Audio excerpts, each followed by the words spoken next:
I want to share a story from my childhood that still haunts me. It happened when I was about 8 years old in the house where I grew up. My parents had left me alone at home for a short while. My dad had gone to pick up my mom from work, and they weren't supposed to be gone long. I was in the living room, probably watching cartoons, feeling pretty grown up being home alone. That's when the knock on the door came. I wasn't supposed to open the door to strangers, but curiosity got the better of me. I peeked through the upper third of the door's windows and saw a man standing there. He was huge, towering at least 6'6", if not taller, and built like a tank. Hesitantly, I opened the door. He introduced himself as being from some company. The name had Globe or Global in it, but I can't remember exactly. What struck me immediately was how he started looking around behind me as soon as the door opened. His eyes were scanning the interior of our house and set off alarm bells in my head.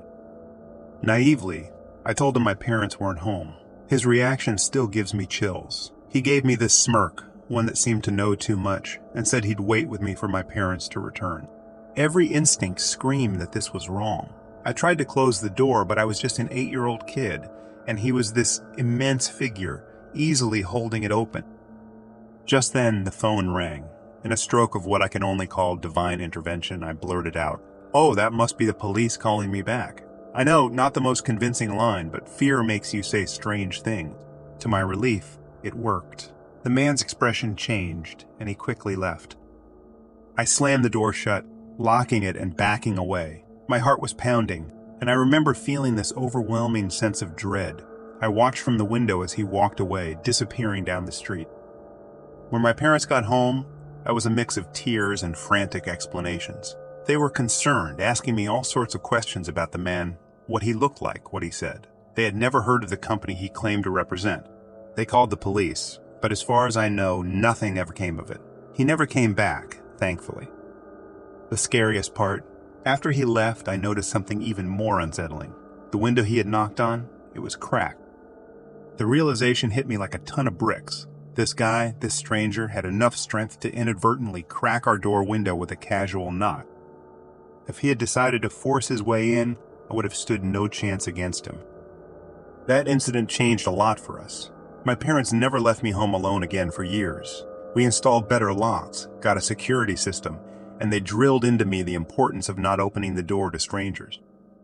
I think back to that day often, wondering what might have happened if the phone hadn't rung, if I hadn't said what I did. I was lucky. Incredibly lucky, but it's a reminder that not all threats come in the form of monsters or ghosts. Sometimes, they're just a knock on the door away.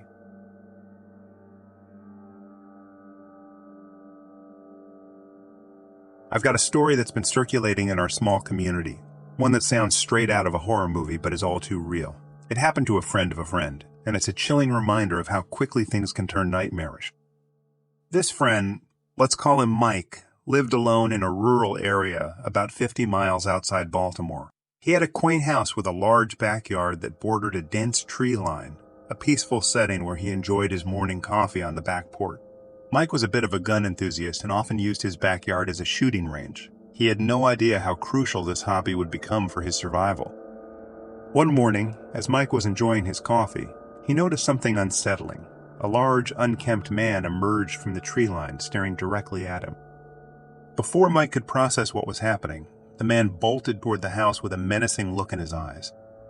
Panicking, Mike dashed inside, bolting all the doors. He immediately called the police, but he wasn't just going to wait around. He grabbed his security gun, a weapon loaded with non-lethal rounds first, as per his usual setup for intruders. Unknown to Mike, this wasn't a random encounter. The night before, the stranger had broken into his house through a basement window and spent the night there. He had left the basement door unlocked, and now, as Mike was on the phone with the police, the intruder was making his way up the stairs, closer to where Mike was standing. Mike heard the footsteps in the hallway. He steadied himself, aiming his gun at the approaching figure. The intruder, a massive, wild-looking man, appeared in the hallway, undeterred by Mike's warnings to stop. Adrenaline pumping, Mike fired the first round. It was rock salt, a non-lethal choice meant to deter without causing serious harm.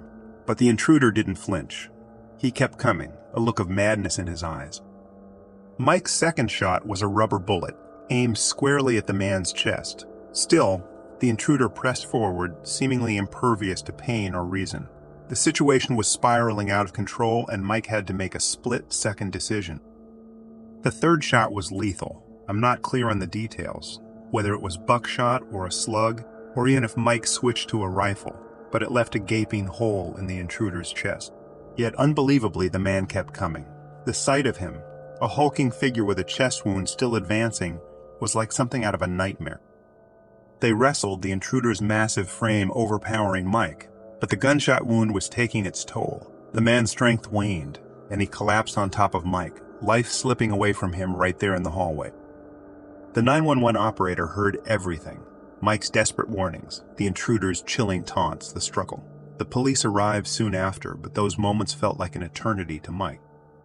The investigation that followed was a whirlwind of questions and confusion. It made the local papers a shocking story of a home invasion gone fatally wrong. Mike was eventually cleared of any wrongdoing. It was self-defense, a clear-cut case, but the emotional toll was heavy. The intruder, it turned out, was an escapee from a mental hospital in Baltimore. He had somehow traveled those 50 miles into the countryside and chosen Mike's house as his hideout. Mike's parents told me he's been trying to cope with the ordeal. The thought that the man had spent at least one night in his basement, the violent confrontation, the life and death struggle. It's a lot for anyone to process. I can only imagine the nightmares and the constant over-the-shoulder glances that might plague him now. This incident has rippled through our community. We're all a bit more cautious now, a bit more aware of our surroundings. The tranquility of our rural life has been tainted with a sense of vulnerability.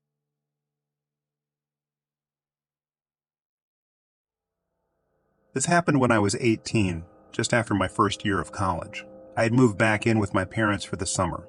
Our house, situated right by the city yet close to a subdivision, was somewhat isolated, surrounded by fields with only one other neighbor who was not directly beside us. One particular day, I had slept in until around noon. The house was quiet, and I felt the comforting familiarity of being back in my childhood home. As I was about to step into the shower, I heard a man's voice yell excitedly from downstairs. It was strange since I knew I was supposed to be home alone. Thinking it might be my dad who had perhaps stayed home, I wrapped a towel around me and ventured downstairs, calling out, "Dad!" There was no response. The house remained eerily silent, contradicting the urgency of the voice I'd just heard. I checked each room, the growing unease making my heart beat faster. Finding no one, I tried to brush off the incident as my imagination, maybe the remnants of a half-forgotten dream. However, a few days later, the unsettling feeling that had started to fade came rushing back when my mom discovered a broken window in our basement. It looked like it had been pried open from the outside. The police were called and they surmised that it was likely an attempted break-in. They speculated that at least 2 individuals were involved since I had heard one of them call out to the other. The realization that 2 strangers had been so close, potentially watching or even entering the house while I was alone, sent shivers down my spine. It horrified me to think that they could have been lurking in the house while I was upstairs, wrapped only in a towel, and completely unaware. The officers mentioned that the intruders likely fled when they heard my voice, realizing the house wasn't empty.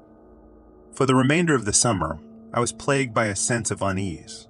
Every sound seemed magnified, every shadow a hiding place for unseen threats. I couldn't shake the feeling of being watched.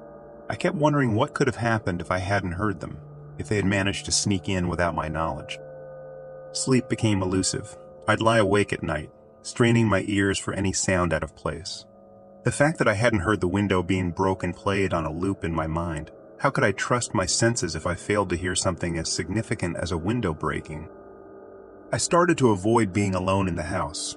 When I had no choice, I would double-check all the locks, close all the curtains, and jump at every little noise. I became paranoid, always looking over my shoulder, expecting to find someone there. My parents tried to reassure me, saying that the police were keeping an extra eye on our neighborhood, but it did little to ease my anxiety. The thought of the intruder's potential proximity haunted me. Were they still out there, watching, waiting for another opportunity? This experience left a lasting impact on me. Even after moving back to college, I found myself constantly vigilant, unable to relax in my own space. I would double-check my dorm room lock and kept the blinds always closed. The incident had changed me from a carefree teenager into someone constantly on edge.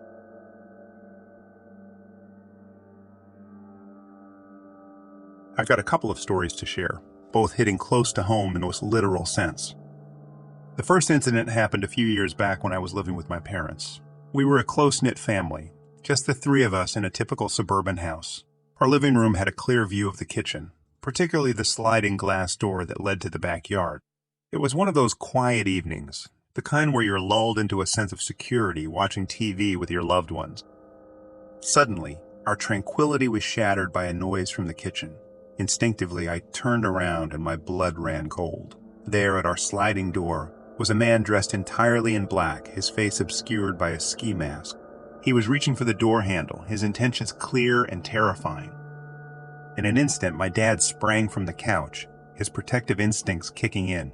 The intruder saw him, panic flashing in his eyes, and he turned and bolted. We assumed he'd jumped the fence to make his escape. My dad, adrenaline coursing through him, checked the house and yard thoroughly to ensure the man was gone. The police were called, but they found no trace of him. That night, the reality of how vulnerable we were in our own home hit us hard. I was just grateful not to have been home alone. The second story is about my husband's friend, Ben. Ben lived alone in a first-floor apartment, and gaming was his world. One ordinary evening, as he was engrossed in his game, the unimaginable happened. A van out of nowhere crashed through the wall of his apartment and plowed right into his gaming chair.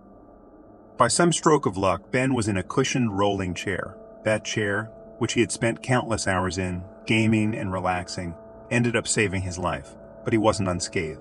The impact nearly severed his Achilles tendon, and he suffered serious bruising and other injuries. He had to wear a neck brace for a long time after that. The woman driving the van was a mystery. She didn't have insurance, and her reason for crashing into Ben's apartment was never clear. She wasn't young, and there was no immediate evidence to suggest she was under the influence or suffering from a mental impairment. It was a senseless, terrifying accident that left Ben struggling with injuries and medical bills. Thankfully, Ben had a strong support network. His friends rallied around him, setting up a crowdfunding campaign for his medical expenses and recovery needs. The community's response was overwhelming, and Ben received the help he needed to get back on his feet. But there was a silver lining to Ben's ordeal. Prior to the accident, he had been struggling with his weight.